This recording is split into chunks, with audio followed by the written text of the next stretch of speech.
Before we start sa bago nating topic, may babasahin lang ako dito sa Matthew 13:55 to 58.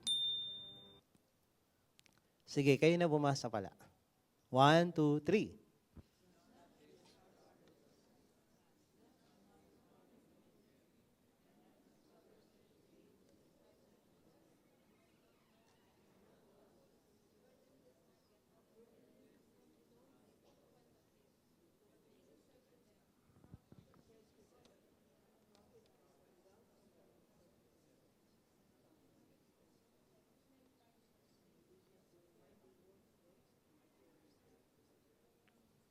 Okay, ano sabi?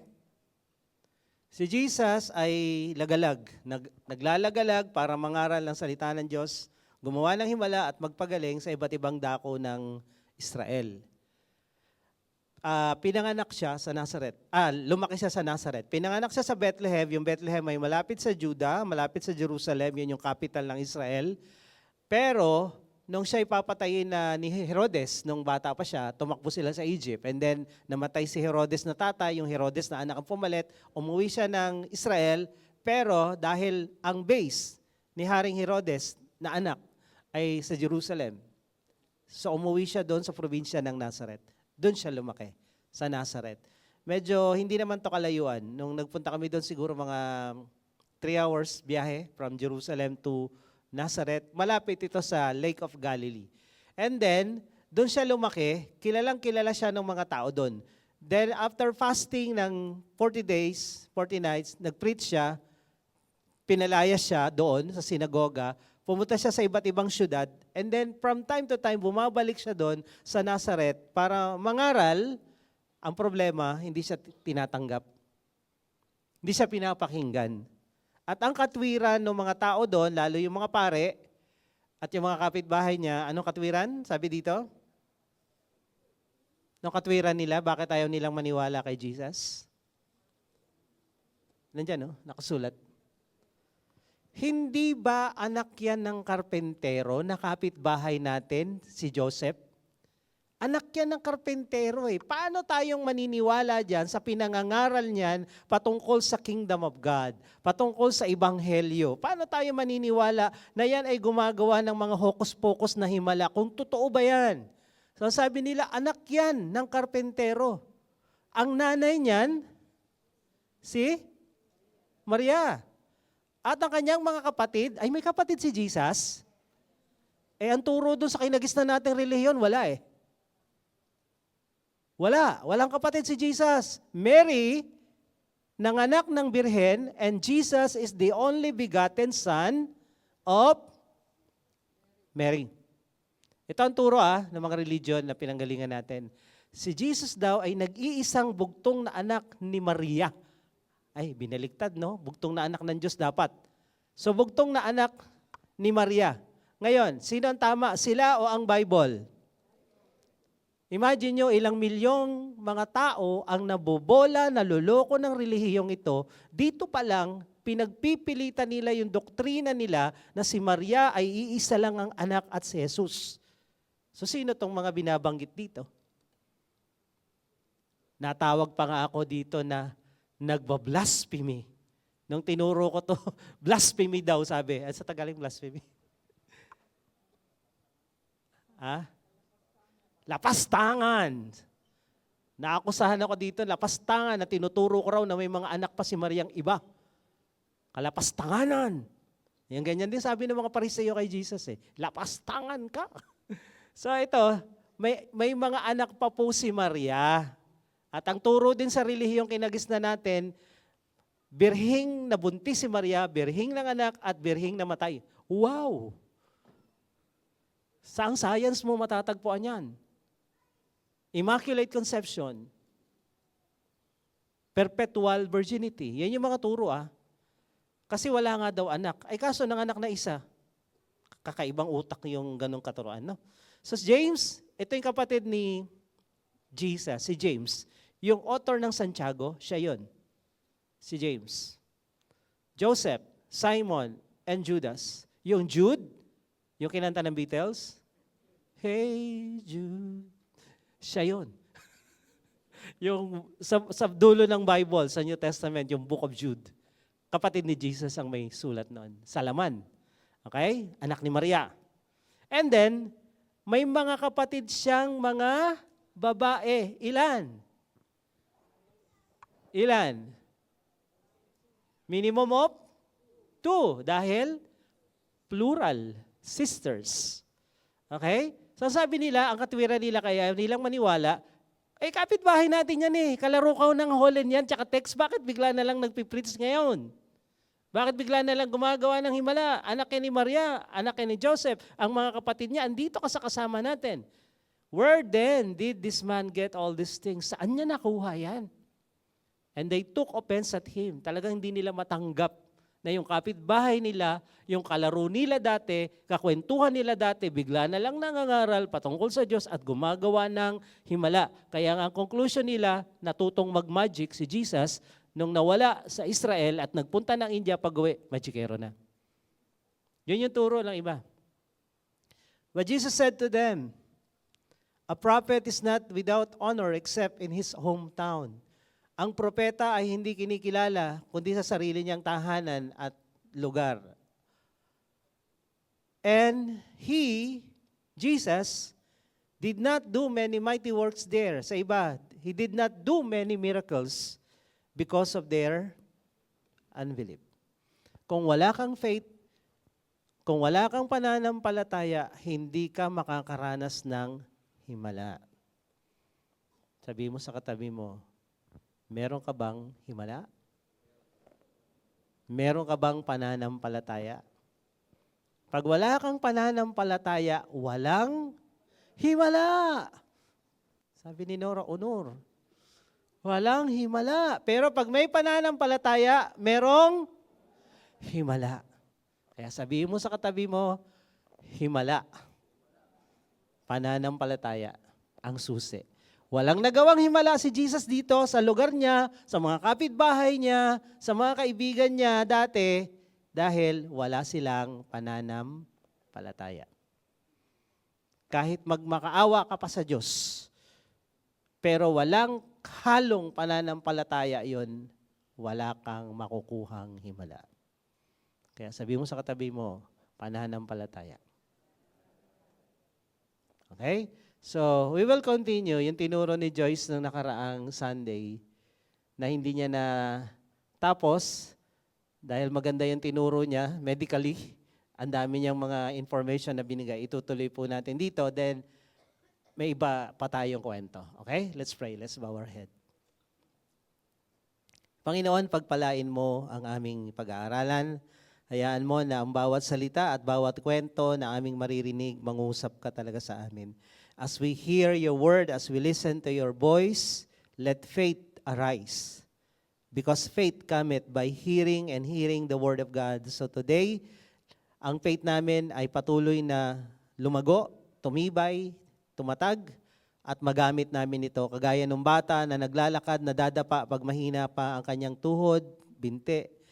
Ganun din, yung aming faith, pag mahina pa, nadadapa kami. Kaya nga, tinuturuan mo kaming maging matibay at matatag by means of keep on walking by faith every day. Kaya today, Lord, lukuban mo kami ng presensya mo at ang salita mo, ang boses mo marinig ng bawat isa at palibutan mo kami sa iyong mga anghel.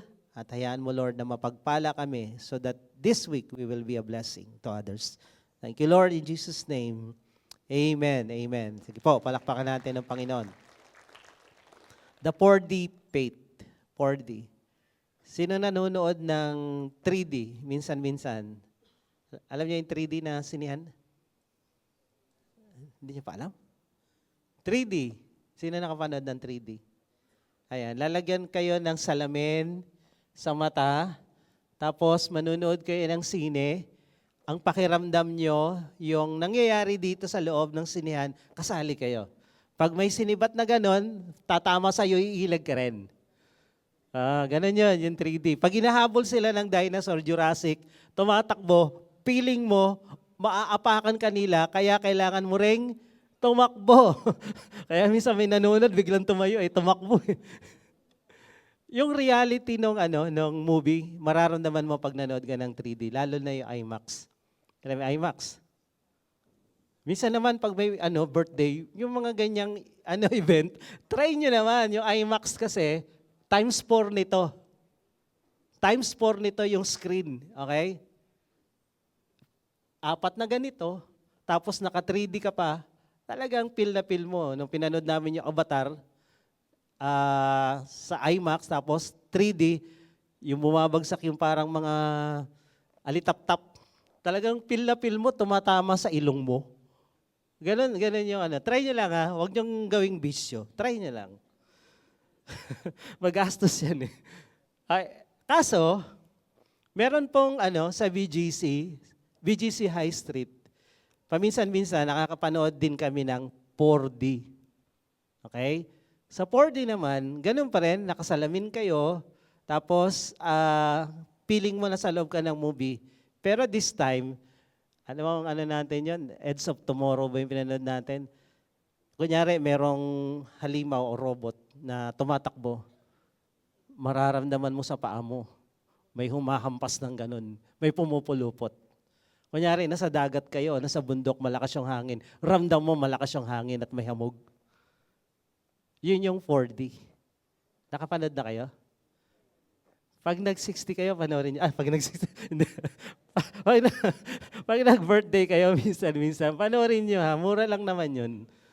Pag nag-1 year, every year lang naman kayo manonood ng 4D sa, bukas pa kaya yun. Try niyo lang sa BGC, sa High Street. Maganda yun. So, yung 4D is complete experience. Complete experience talaga. Kaya lang pag kayo may sakit sa puso at medyo high blood, matatakutin. Huwag kayo manonood ng horror. Talaga matutuluyan kayo ron. Kaya sa Bible, meron din tayong tinatawag na 4D faith. Okay.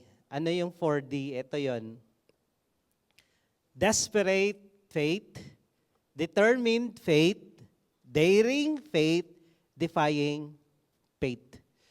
Yung tinuro ni Joyce nung nakaraang Sunday about the bleeding woman, na matatagpuan natin yan sa Mark chapter 5. Tandaan nyo, Mark chapter 5, 24 to 34.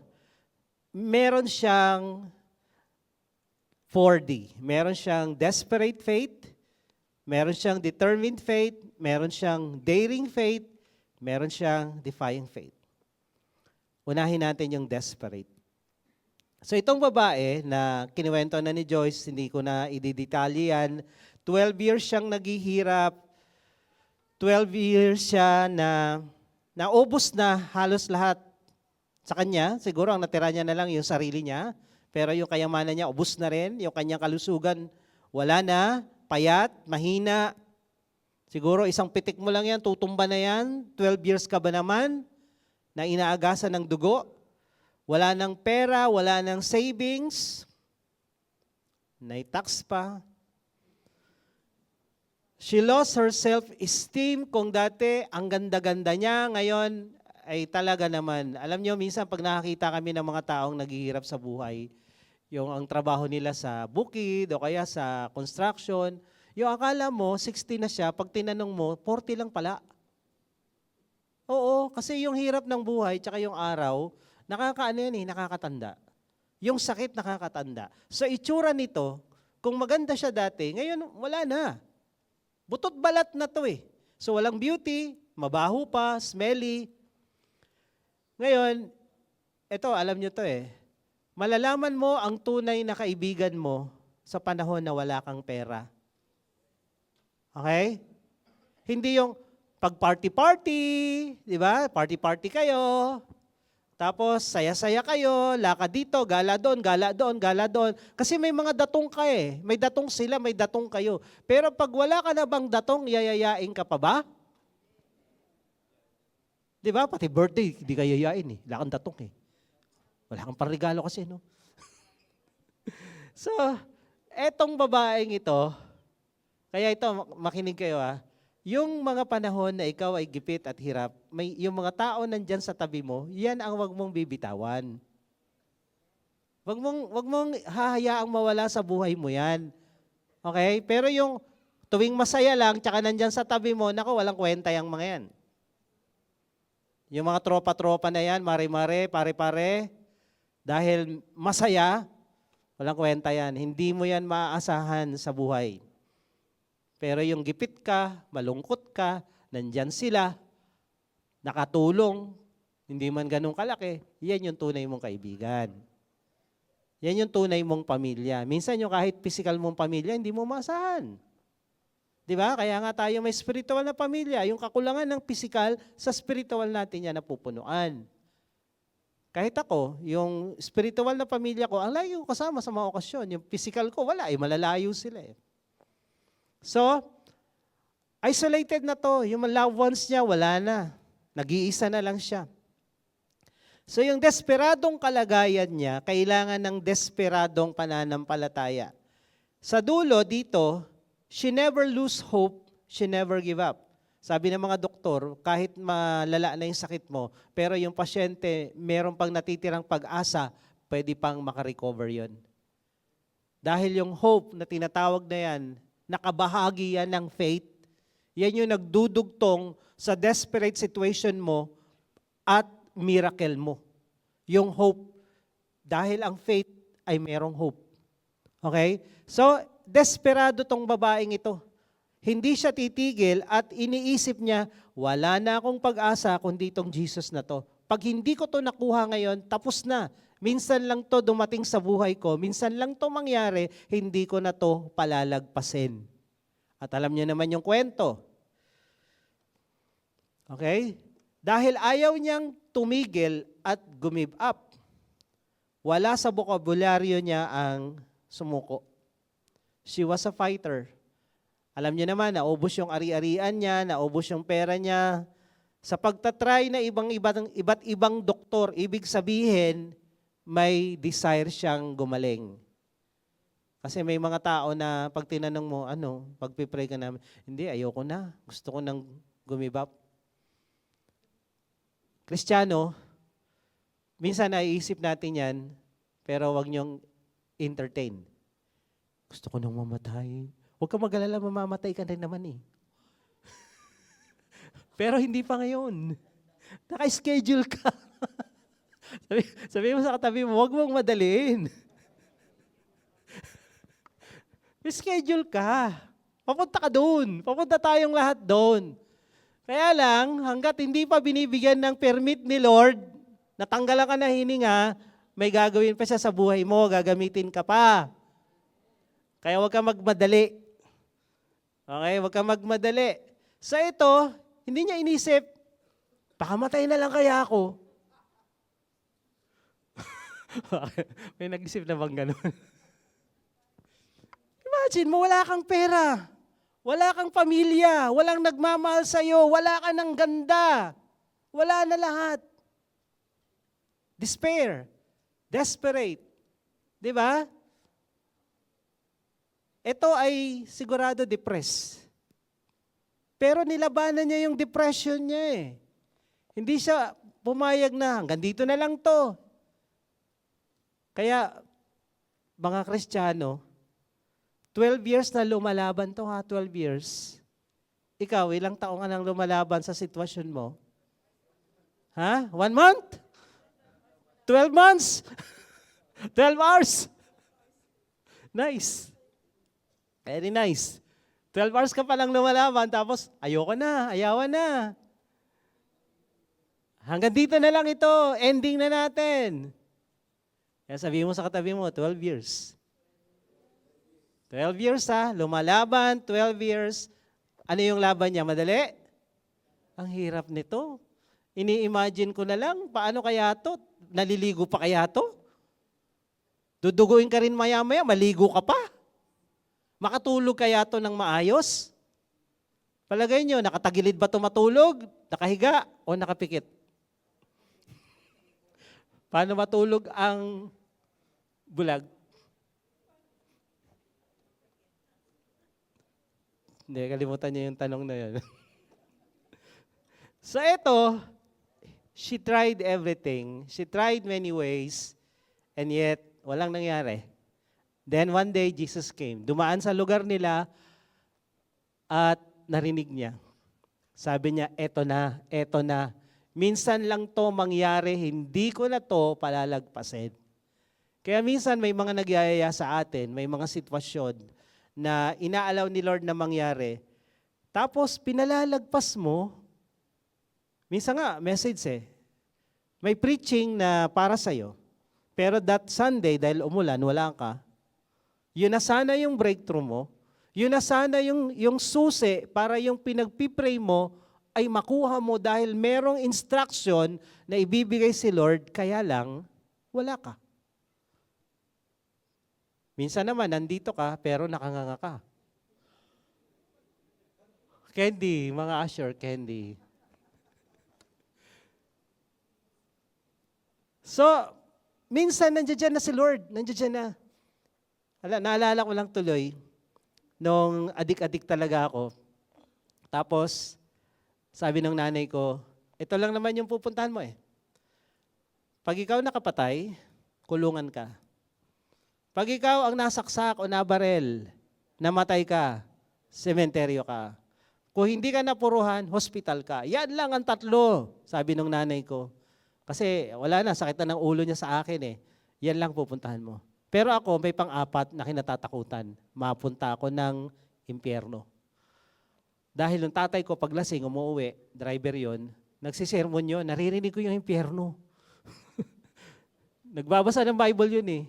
So takot ako sa impyerno, kaya pag na-overdose ako sa drugs, talagang kinakabahan ako. Kaya sabi ko, impyerno talaga ako, walang puknat ito, walang sablay, pasok talaga ako sa impyerno. Kaya nung time na yon, gusto ko nang magbago dahil nagkandamatay na yung mga barkada ko, na-salvage na. Yung iba na overdose sa drugs. Gusto ko magbago. So nag-try ako ng iba't ibang religion. Jehovah Witnesses, Mormons, Iglesia ni Cristo. Katoliko kami. Tatay ko sa Kristan pa. And then, yun yung una kong tinry pala. Youth Marian Crusade. Meron pa bang ganun ngayon? Meron pa ba? Wala na. So nag-join ako doon. Para nga lang tumino.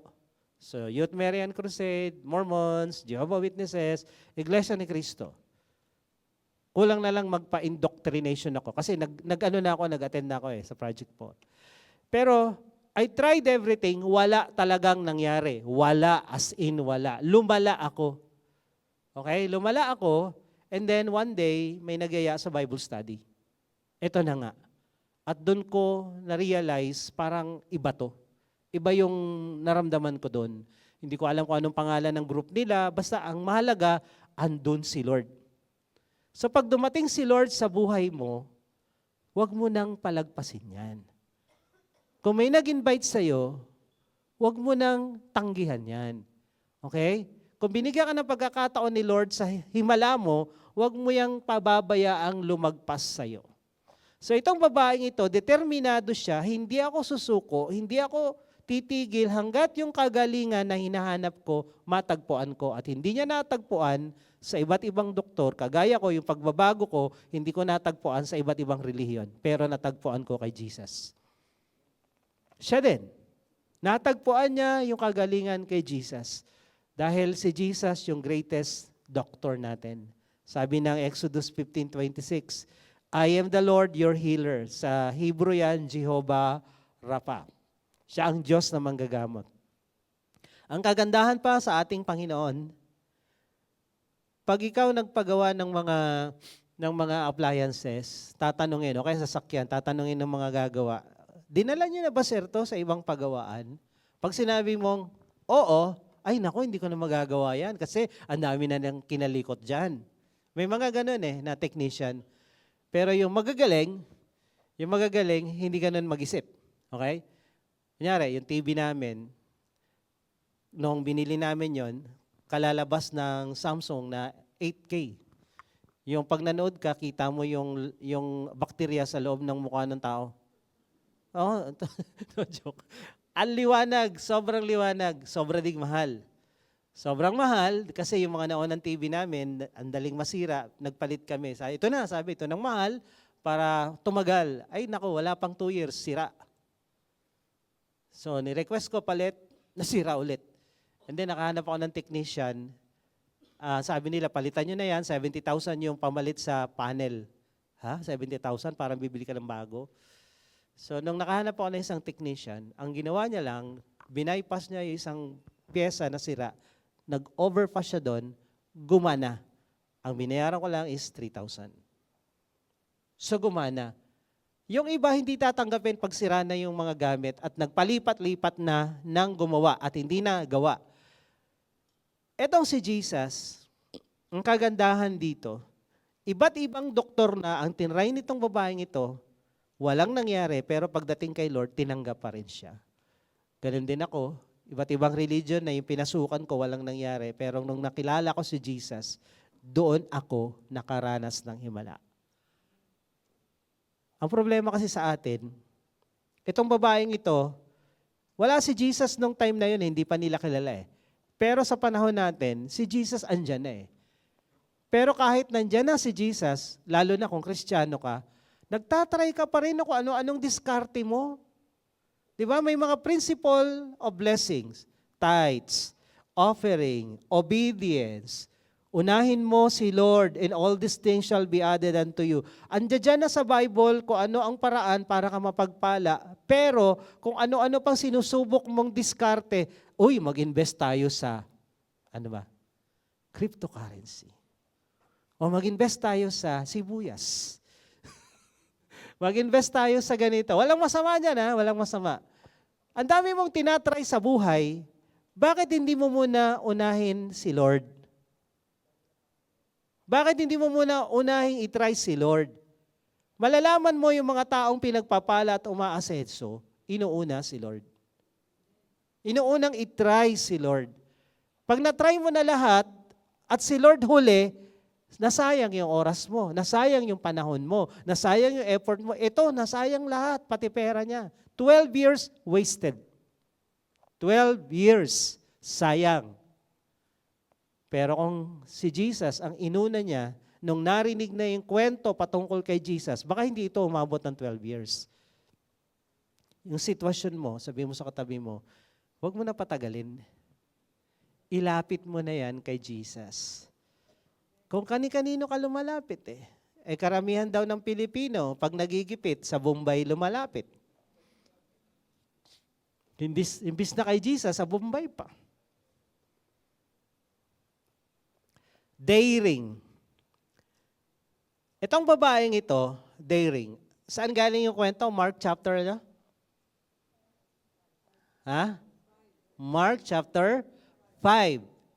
Galing doon yung kwento na hinawakan niya yung laylayan ng damit ni Jesus at gumaling siya. Tingnan nyo Nobody did this before. Wala pang gumawa ng ganito. Never. Sa kasaysayan ng Bible, sa kasaysayan ng mundo, wala pang tao, lalaki man o babae, bata o matanda na nag-isip na pag nahawakan ko yung laylayan ng damit ni Jesus, gagaling ako. Wala. Siya ang una.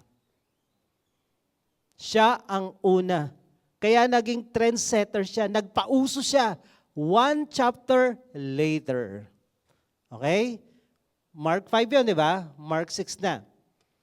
Verse 56. Kumalat yung kwento ng ginawa niya, yung faith niya na-inspire ang marami, yung babaeng dinudugo 12 years, lumapit kay Jesus, nagpilit, nagsumikap, gumapang, nahawakan yung laylayan ng damit, gumaling, nakaranas ng himala. Nung narinig ng maraming tao yun, kumalat yun. Marami nang marites noon, hindi lang ngayon. So kumalat, narinig, nagkaroon ng faith ang maraming tao na nakarinig because faith cometh by hearing and hearing and hearing. So ang daming nanampalataya. Nung dumating si Jesus sa lugar na yon, labas lahat sila, punta lahat, at isa lang ang kanilang goal. Ano ang goal nila? Mahawakan lang ang laylayan.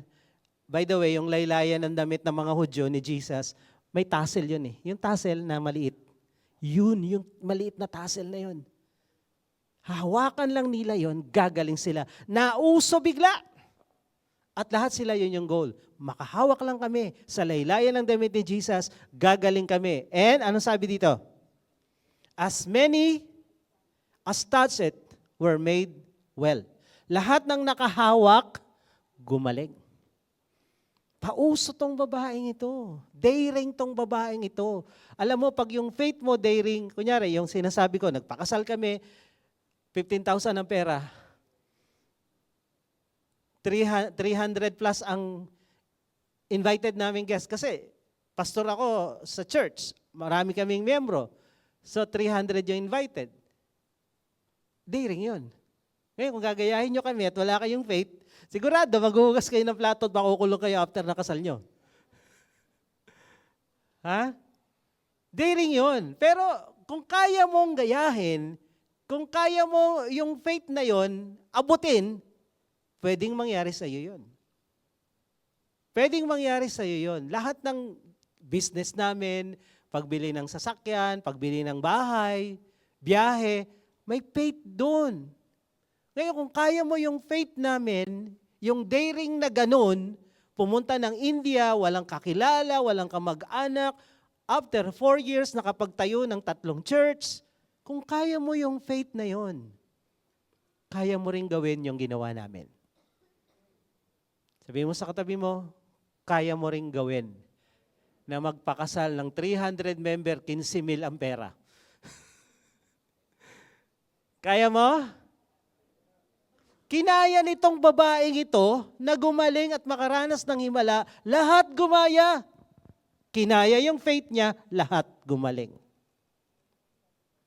Kaya, yung taong merong malaking faith, nagiging influence, nagiging inspiration sa ibang tao. Kinaya nga nila eh. Kinaya nga niya eh. Dumating kami ng Pilipinas, 0. Walang trabaho, walang tirahan, kung saan-saan kami napadpad, nagpalipat-lipat kami ng bahay, mula Pasig, San Mateo, Cainta, Antipolo, yung ganong buhay, kinaya namin eh. Sabi mo sa katabi mo, kaya mo rin. Kaya ko din. Magkaroon ka ng faith na kagaya nito, daring faith. At yung imposible, mangyayari sa iyo. At hindi ka lang makakaranas ng imposible, gagayahin ka ng iba. Magiging inspiration ka sa iba, at ang sabi dito, lahat ng gumaya sa kanya, success. Success. Yung mula sa wala, nagsikap ka, nanampalataya ka, tapat ka kay Lord, ang hirap sa simula, pero nung nagtagumpay ka na, lahat ng nakatingin sa iyo at gumaya, nagtagumpay din. Yung iba kasi gusto lang gayahin yung tagumpay, pero yung dinaanan, ayaw gayahin. Yung faith, ayaw gayahin. Gusto lang yung result. Hindi mangyayari yun.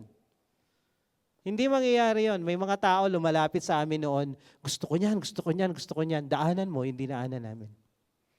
Kung ini-enjoy namin to, may pinagdaanan to. May rason bakit kami andito. Hindi ito tsamba, hindi ito regalo lang. Pinaghirapan to, pinaniwalaan to. Ngayon, yung paniniwala na yon, yung pananampalataya na yon, gayahin mo so that matikman mo rin yung natitikman namin. She dared all the hindrances. The distance, the people, her weakness, her smell. Naituro rin niya ni Joyce na ang mga lalaki at babae, dapat hiwalayan, kagaya ng kultura ng mga Indians. Pag ako sumakay doon ng bus, andun kami sa likod dumadaan. Or yung mga babae sa likod, kami naman sa harap. Hiwalayan. Hiwalayan. Hindi pwedeng magsama-sama yan. Pero nung time na to, she dared lahat na itong religious law na to, itong mga barrier na to, hindi ako papahad lang dito sa mga barrier. Kailangan ko matanggap yung himala ko. Sabi mo sa katabi mo, huwag kang papayag na hindi matanggap ang himala mo. Huwag kang papayag. Huwag kang papigil. Ang Kristiyanong may pananampalataya habang pinipigil, nanggigigil. Sabi mo sa katabi mo, manggigil ka. Maabot yung mga pangarap mo, yung prayer mo. Daring faith. Defying faith.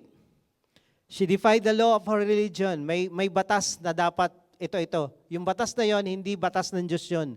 Batas yun na gawa-gawa lang ng relihiyon nila. Gawa-gawa lang ng mga tao yan. So, hindi niya sinunod yon. Dapat nakakulong ka, dapat di ka nakikisalamuha. Teka lang, paano kung hahawa kay Jesus kung hindi ako lalabas dito? Paano ko matatanggap yung himala kung susundin ko yung gusto nyo? Hindi niya sinunod. Kasi gawa-gawa lang ng tao yan eh. Ceremonially unclean, socially and religiously isolated, lahat yan, yung kahihiyan, yung public humiliation. She found a way through the crowd by crawling under. Hindi niya kayang balyahan sa mga kalalakihan. Ang ginawa niya, sa ilalim siya dumaan. Laging merong paraan sa taong naniniwala. Against all odds, she received her miracle. Yung mga taong hindi sumusuko, nakukuha nila yung kanilang pangarap. Ako, tinuturuan ko yung mga anak ko. Pag pumunta kami sa Divisoria noon, nung ako pa namimili, Divisoria, Baclaran, kahit sarado na yung tindahan, sinasabi ko, baka pwede pa. Ito lang naman yung bibilin. Ang kagandahan sa mga incheck na boss, o kahit naman Pilipino, pag boss ang kausap mo, ay sige, kasi benta yan eh. Pero pag trabador, hindi sarado na kami. Alas 5 sarado nila, ano pa lang 4:50 pa lang. Sarado na po kami, nagliligpit na kami. Utak trabahador kasi yun eh, tamad. Pero ako, kahit sarado na, tinatry ko. Sabi ko, itry natin, walang mawawala.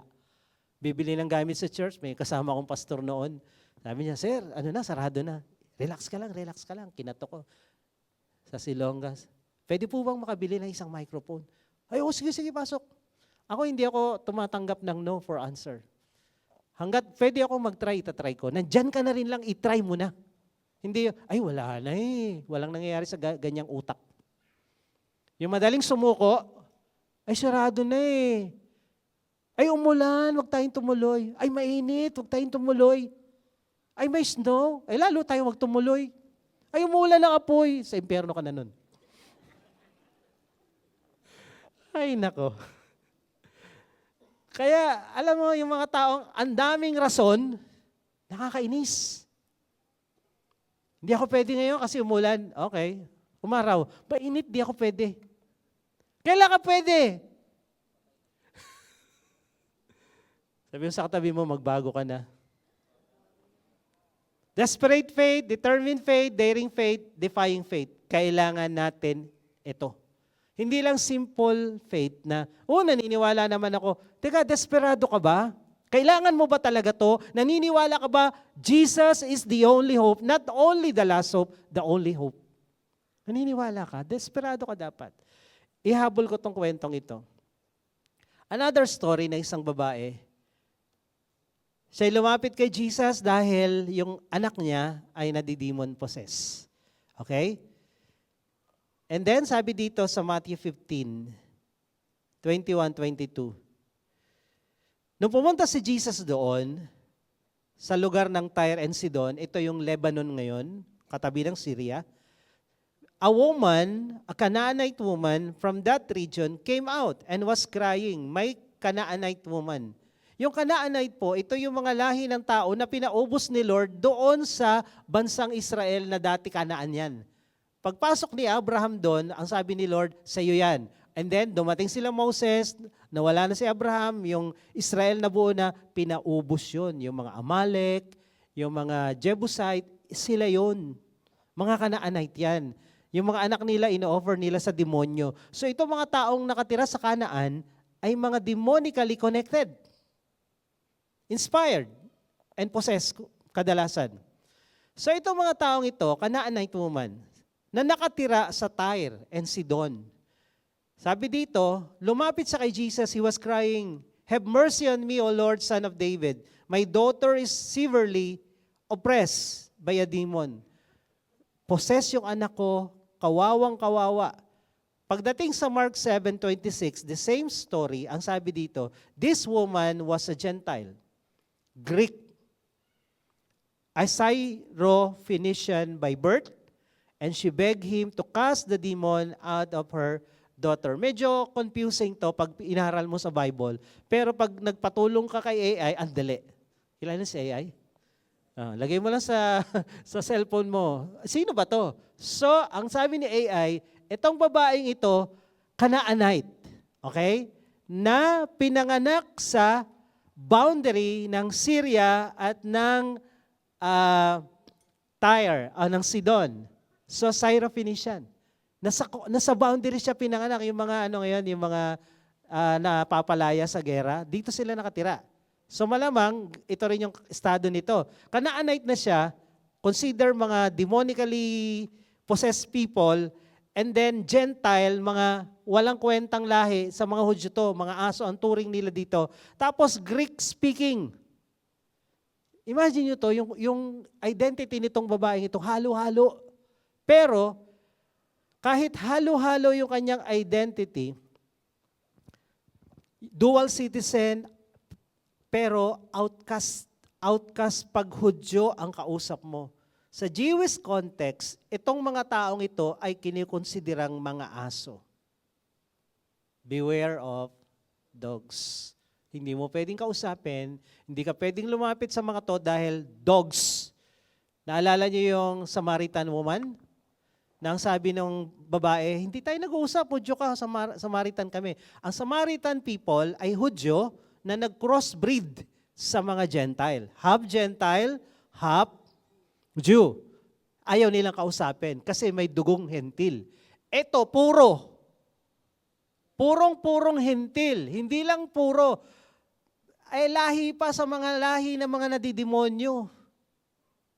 So kumbaga, itong babaeng ito, outcast. Wala kang karapatang humingi kay Jesus. Wala kang karapatang lumapit. Whatsoever, wala kang karapatan ni konti. Wala. And then, so ang kanyang desperate estado, her status and condition, desperate condition, depressed na to. Helpless, hopeless. Yung anak niya ay matindi ang pagkaka-demon possess. So every time na meron tayong desperate condition, it demands a desperate faith. Depende sa iyo, depende sa atin. Minsan, akala lang natin yung sitwasyon mo, hindi, okay lang to, kaya ko to. Yun nga ang problema sa iyo eh. Kinakaya mo. May mga grupo na nagsasabi, lalo yung mga communist, mga satanista, you Christian, you are weak, sabi nila. Mga Hindus, Buddhists, sabi nila, you Christians, you are weak. You always depend on your God. What else we can do? That's the right thing to do. Ang turo ng Bible, John 15, si Jesus ang puno, tayo ang mga sanga. Sabi ng bata, si Jesus ang puno, tayo ang mga tanga. Di ba? Mga sanga, bulol eh.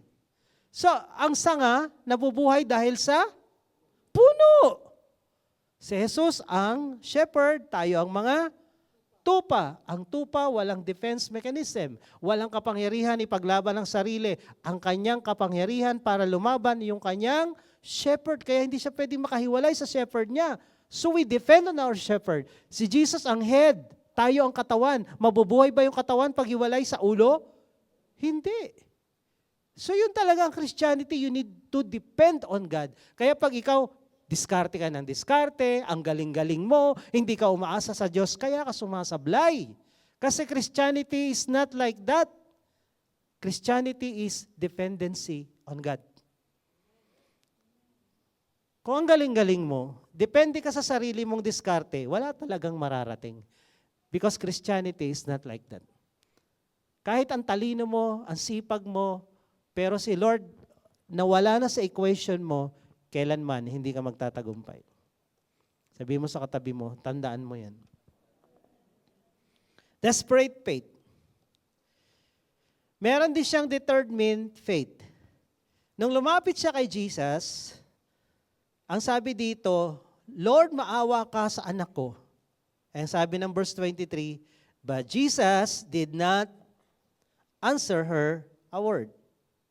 Walang sagot. Nasubukan mo nang mag-pray, ang tagal-tagal na hanggang ngayon walang sagot. Sino nakasubok nun? Ano nang reaction mo? Ayawan na? Ha? Ayawan na? Tagal ko na nagpipray? 1 week? Magka-jowa? Wala pa rin. Anong gagawin mo pag yung prayer mo, si God hindi sumasagot? Anong gagawin mo? Talaga lang ha? Titigan mo yung katabi mo, talaga lang ha? Pwede nga. Ha? Talaga lang, pag hindi sumasagot si Lord, ang tagal na. 12 years, hindi ka sinagot? Nanliligaw ka, 12 years, di ka sinagot, hanap ka lang ng iba. Joke lang. No answer. Kung titingnan, ang cruel naman itong Jesus na to. Alam mo ba, Lord, ang hirap ng kalagayan na magkaroon ng anak na may problema? Alam niyo ang hirap nun? Ito, nagkaroon ka ng anak, demon possessed. Tapos iisa lang na anak siguro ito. So parang nakaka-insulto naman tong ginagawa nitong God na to, nitong Jesus na to. Snub! Snaberong God, di sumasagot. So pag ang Diyos ay tahimik, anong gagawin mo? Lord, bakit ka tahimik? Dati kinakausap mo ako, bakit ngayon hindi? Ayaw mo na sa akin? Ayoko na rin sa'yo. Bakit? Ang dami naman akong magpipili ang Diyos. May mango juice, may orange juice. May pupuntahan ka pa ba kung hindi itong Diyos na to? Sabi ni Pedro, Lord, wala kaming pupuntahan kundi ikaw. So ang ginawa nitong babae, stay put kay Jesus. Hindi sumasagot si Jesus, pero andon pa rin siya. Stay put lang. Alam niyo, during exam, ang teacher salita ng salita. Ha? Kailan nagsasalita ang teacher? Pag nagtuturo siya ng lesson bago mag-exam and after the exam. Para pagdating na exam, yung tinuro niya, i-apply mo, gawin mo, tahimik ang teacher during exam. Ganun din si Lord. Pag dumadaan ka sa exam, sa pagsubok ng buhay mo, tahimik si Lord. Kahit ano pang pray mo, minsan o kadalasan, wala kang natatanggap na sagot. Bakit? Tinetest ka niya kung tutuloy ka ba o titigil na. Magbabackslide ka ba o itutuloy mo yung pagiging Kristiyano mo kahit nahihirapan ka na. Kahit di mo maintindihan kung ano nangyayari sa buhay mo, tuloy ka pa rin. Tingnan mo yung katabi mo, naintindihan mo? Tuloy pa rin. Tinitesting ni Lord itong babaeng ito kung tutuloy siya kahit hindi siya sinasagot ni Jesus. Determined faith. She will not receive no for an answer. Sabi dito sa verse 23. Hindi na nga sumagot si Jesus, yung mga alagad niya, yung 12, ang sabi pa sa kanya, Lord, istorbo ang ingay-ingay nitong babaeng ito. Pa sa Tagalog niyo basahin, palayasin mo yan. So ang sabi ng mga disciple, the disciple came and begged him saying, send her away. She is crying out after us. Ang gulo-gulo niya, ang ingay-ingay niya. Grabe, no? Hindi ka na sinasagot ng Diyos. Tahimik siya. And then yung mga kasama mo sa church, parang walang pake. Ano gagawin mo? Hindi mo lang ako kinumusta. Hindi mo lang ako minessage. Hindi mo lang ako tinanong kung anong pangalan ko. Wala. Unloving, uncaring yung reaction nito. Alam nyo, ang relationship mo kay Lord hindi nakadepende sa relationship mo kahit sino mang tao sa church. Dahil ako naging Christian, yung church na kinalagyan ko talaga namang parang, ewan ko ba kung welcome ako doon o hindi. Bible ko, sinita. Katolikong Bible yan hindi ka dapat gumagamit ng ganyan. Hindi ko makalimutan yan pero wala akong galit. And then, nag-share ako dahil gusto ko magpagamit kay Lord, nabash. Haba na tinuro mo. Ganyan. Yung parang, wag ka na mag-try. And then, naging pastor ako, assistant, nagturo ako, biglang sabi ng isang pastor, ang ganda ng turo mo, kaya lang walang love eh. Yung para bang, you're not welcome here. Hindi ka dapat nandyan. Ganito rin tong babaeng ito, parang sinasabi nitong mga disciple, wala ka dapat dito. Istorbo ka lang eh. Hindi ka dapat dito. Ngayon, kung ikaw madrama at matampuhing tao, ano gagawin mo? Hindi na nga ako sinagot ni Jesus eh. Tapos ito pong mga kasama niya, yung pasasabi, ayoko na dyan. Sa ibang church na lang ako, sa Church of Satan. Hello? Ang relasyon mo hindi nakadepende sa kanila. Konektado ka pero si Jesus ang pundasyon ng relasyon mo. Kaso si Jesus nga hindi sumasagot eh. Tuloy pa rin, kaya nga may faith eh. Faith is the evidence of things not seen. So she stay put and persist. Daring. Siya yung kauna-unahang Gentile woman na lumapit kay Jesus at nagtangkang humingi ng blessing. Tandaan niyo, wala siyang karapatan. Kanaanites woman. Greek-speaking. nakatira sa boundary ng Syria at ng Lebanon, ng Sidon. Walang karapatan ni konti. Wala. Pero she dared. Lord, ang sagot ni Jesus, hindi sumagot, and then pinalayas ng mga disciple, maya-maya sumagot si Jesus. Ang sabi ni Jesus, pinadala ako hindi para sa iyo. Para kanino daw? Sa bansang Israel lang ako. Atras na siya. Ang dami niya ng discouragement, ha? Ang dami ng rejection. Ang daming ayaw na. Tumuloy pa ba? Tumuloy siya? Tumuloy? Ikaw, tutuloy ka pa? Tuloy ka pa? Hindi ka sinasagot ni Lord? And then, ang sagot ngayon, hindi to para sa'yo. Hindi ka tanggap. Hindi to para sa'yo. Negative. Parang racial discrimination, uncaring response. 25. Anong ginawa niya? Nagtampo? Nagpakamatay? Nagdrama? Ang ginawa niya? Lalong lumapit. Palapit siya ng palapit kay Jesus habang nire-reject siya seemingly to test her faith. Himbis na lumayo dahil parang yun ang sabi ng pangyayari. Hindi siya sinagot. And then sabi ng disciple, alis, ang ingay mo. And then sabi ni Jesus, hindi to para sa'yo. Itong miracle na to, itong blessing, hindi to para sa'yo. Sa mga anak lang ng Diyos to. Para lang to sa Israel. Ang ginawa niya, imbis na lumayo, imbis na magtampo, imbis na magalit, lumapit lalo. And sabi dito sa King James Version, she worshiped before him saying, Lord, help me. Wala akong mapupuntahan. Ikaw lang talaga eh. Tulungan mo ako. Nag-worship siya. Kung ikaw hindi ka na sinasagot ni Lord, hindi maganda nangyayari sa paligid mo. Pati sa church, kasama mo sa Bible study, hindi ka pinapalo up. Mag-worship ka pa? Ha? Magmadyong na lang tayo. Magtongits na lang tayo para masaya. Magbingo kayo, mag-inom-inom. Ano? Mag-worship ka pa? Walang sagot. Walang follow-up.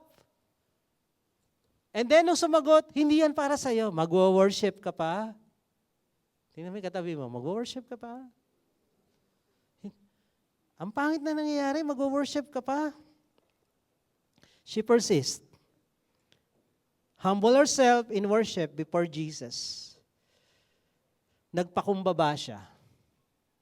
Lalo siyang lumapit at nagpapakumbaba. Alam nyo, isa lang ang hindi kayang tiisin ng Diyos. Yung mga taong sobrang nagpapakumbaba.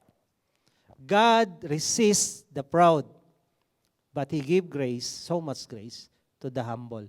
Pag nakita niya yung tao nagpapakumbaba, kahit anong sama niyan, kahit anong daming kalokohang ginawa niyan, kahit ano pang mali na ginawa niya sa buhay niya, nakita niya nagpapakumbaba, hindi yan matatanggihan ng Diyos.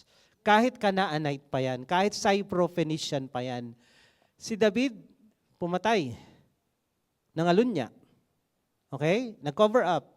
Pero nung nakita ng Diyos, nagpakumbaba, nagsuot ng saklot, nagpray, nagmakaawa, naawa ang Diyos sa kanya. Pero si Saul, ang kasalanan lang niya, hindi sumunod. Yun lang. Tinanggal sa posisyon. Bakit? Mayabang. Galit ang Diyos sa mayayabang. Sabi mo sa katabi mo, galit ang Diyos sa mayabang. Pero pag nagpakumbaba ka, hindi ka kayang tiisin ng Diyos. Hindi ka matitiis ng Diyos pag nagpakumbaba ka. Hindi ka matatanggihan ng Diyos dahil ang puso ng Diyos nasa mabababa na puso. Kaya ito nagpakumbaba. Nagpakumbaba ng nagpakumbaba. At ang sabi sa verse 26-27, yung defying faith niya, against all negative responses or circumstances, she persists and wins. Jesus answered, it is not right to take the children's bread and throw it to the little dogs. Sabi ko kanina, wala siyang karapatan kahit konti. Sabi ni Jesus, kasi aso nga ang tuling sa kanila eh, hindi ko pwedeng ibigay sa'yo yung para sa mga anak, sa mga Israelita. Ang sagot niya ito, yes Lord, totoo yan, pero kahit ang mga tuta, Hindi nga lang dogs lang, no? Little dogs. Mababa na yung dogs. Pinaliit ka pa. Mababa ka na, pinaliit ka pa, minaliit ka pa.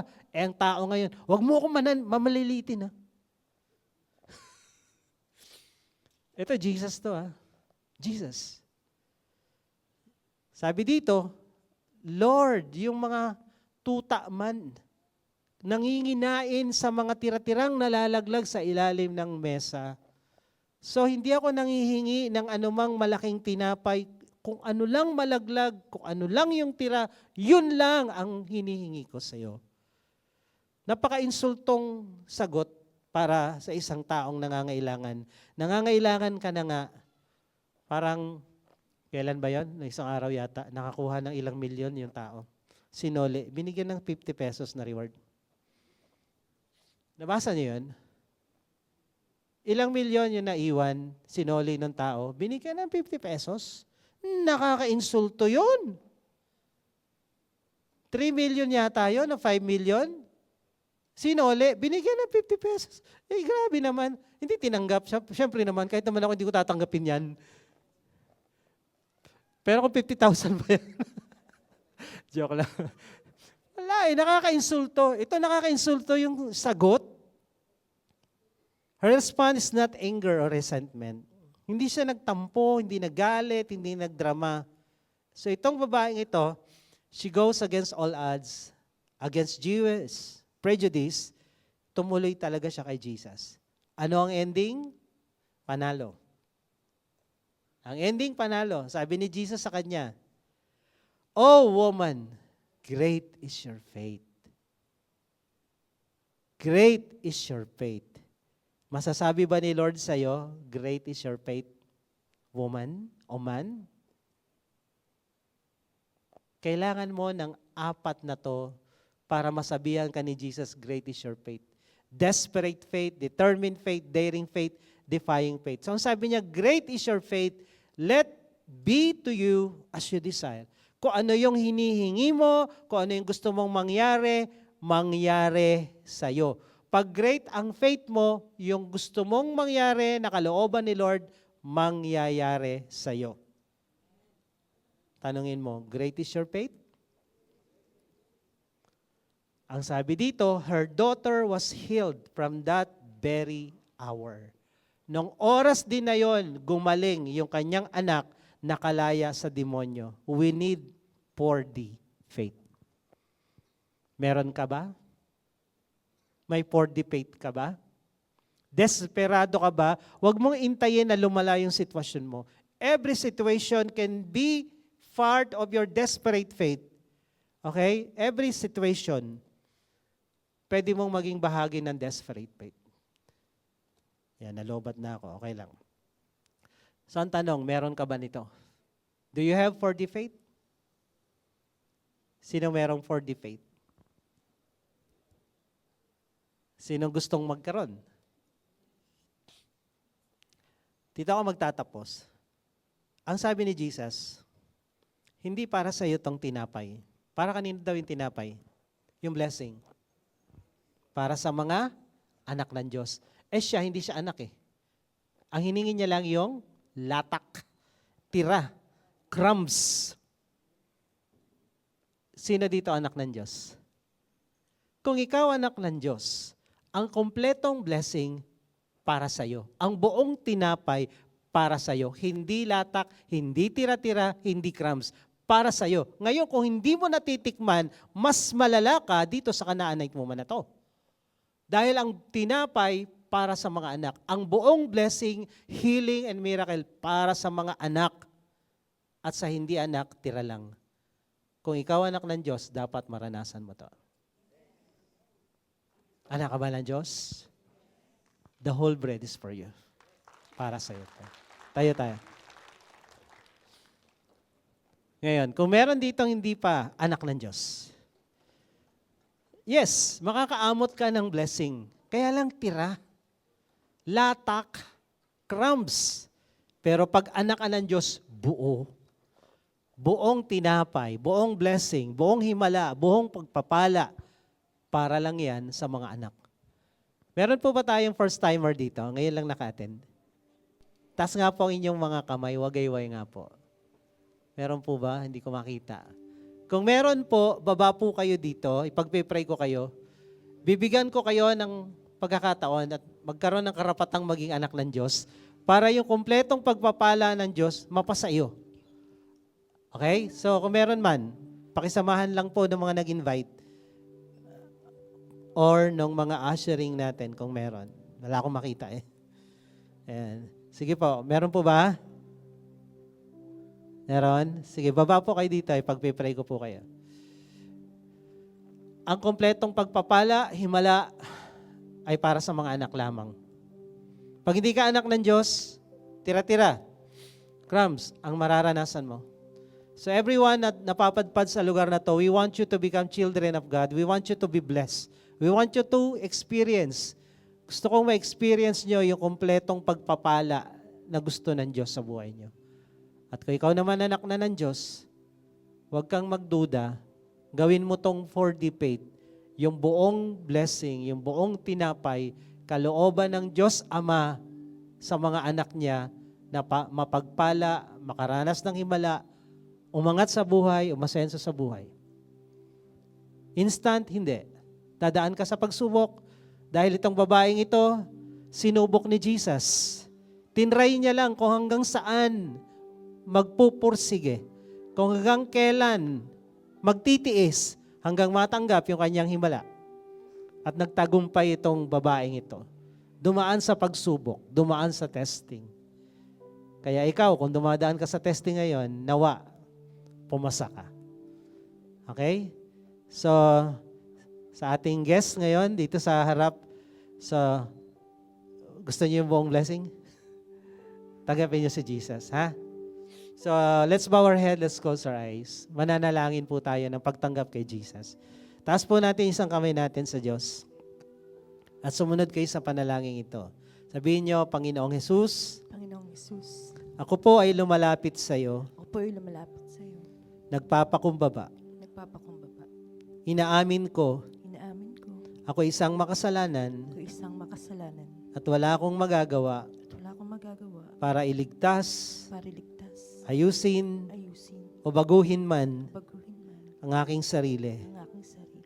Ngunit Panginoon, Ngunit Panginoon, ako po'y nananampalataya, ako po'y nananampalataya, kaya ka namatay sa krus, kaya ka namatay sa krus, ay para tubusin ako, ay para tubusin ako, patawarin, patawarin, linisin linisin sa lahat-lahat ng kasalanan sa ko, lahat-lahat ng kasalanan, at gawin akong anak ng Diyos. gawin akong anak ng Diyos.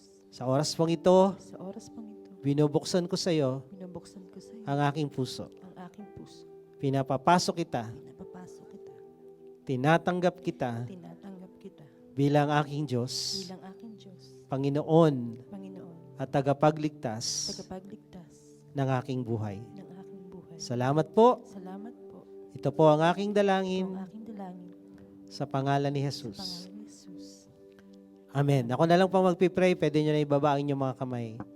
Sa oras na ito, Panginoon, salamat sa paglapit, Panginoon, ng mga anak mo dito sa harapan. Mula sa kanila hanggang sa lahat ng taong nandirito. Sabi mo, para sa mga anak ang buong tinapay. Para sa mga anak ang buong pagpapala. Ang buong himala.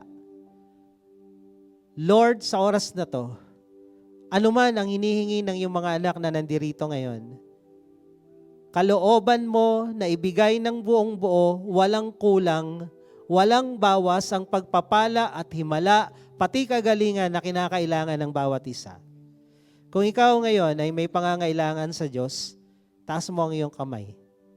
Ito man ay himala ng kagalingan, solusyon sa problema, pinansyal o kung ano man, hingin mo kay Lord ngayon. Hindi mo kailangang magmakaawa dahil anak ka ng Diyos. Ang kailangan mo humingi at manampalataya, magtiwala na yung Diyos na yan, tatay mo. Mabait na tatay, makapangyarihang tatay, generous na tatay, mayaman na tatay. Walang kulang, walang kakapusan. Ang tawag sa Kanya, El Shaddai, all-sufficient God. And He is Jehovah Jireh, the God who will provide anything and everything that we need in this life. Come on, just ask God. Itong babaeng ito, nagmakaawa. Hindi siya anak eh. Hindi siya anak. Kailangan niya magmakaawa. Tira-tira lang ang kanyang natanggap. Pero tayo bilang mga anak ng Diyos, may karapatan tayong tumawag ng Ama. Ama. Lord, sa oras na to, tinataas namin sa iyo lahat ng aming mga pangangailangan. Kaya turo mo sa amin, manalangin kami ng ganito, Ama namin, sumasalangit ka, sambahin ang ngalan mo. Ito yung tinuro mo sa amin at bigyan mo kami ng aming pangangailangan sa araw-araw. Tinuro mo sa amin to na humingi sa iyo. Kaya hinihingi namin sa iyo ang kagalingan para sa lahat ng may sakit at karamdaman. From head to foot, let your healing flow in Jesus' name. Let all the works of the enemy, Lord, sa aming katawan, spirito at kaluluwa mawasak at matanggal. At ang himala ng kagalingan, anumang klaseng sakit yan, Lord, maranasan ng bawat isa sa oras na to in Jesus' name. At Lord, yung may pangangailangan sa pinansyal, yung mga hindi makabayad sa utang, yung kinakapos sa kanilang budget, Panginoon, in Jesus' name, hindi ka nagbibigay ng kapos. Bagkos ikaw ay nagbibigay ng lubos, Panginoon. Kaya sa oras na to, in the name of Jesus, paapawin mo ang pagpapala para sa iyong mga anak na naniniwala, nananampalataya na kaya mo. You're able to do exceedingly and abundantly above and beyond what we ask, what we imagine. Kaya mo higit pa dyan, Panginoon. Umapaw ang pagpapala sa bawat trabaho, sa bawat negosyo, promotion, new clients, new business, in Jesus' name. New job na mas mataas ang sahod. In the name of Jesus. More opportunities, Lord. In Jesus' name. Yung mga hindi makuha, nababayarin, Panginoon. Yung mga, may mga sisingilin. Hanggang ngayon hindi nasisingil. Lord, this week, masingil lahat in the name of Jesus. In the name of Jesus. Marami pong salamat dahil ang Diyos naming Ama, makapangyarihan, mabuti at walang imposible sa iyo. At sa mga taong nananampalataya sa iyo, wala ding imposible. We believe in you, Lord. So let your miracles, let your blessing flow for all of us. Thank you, God. We give you praise. In Jesus' name, amen. Amen. God bless you all.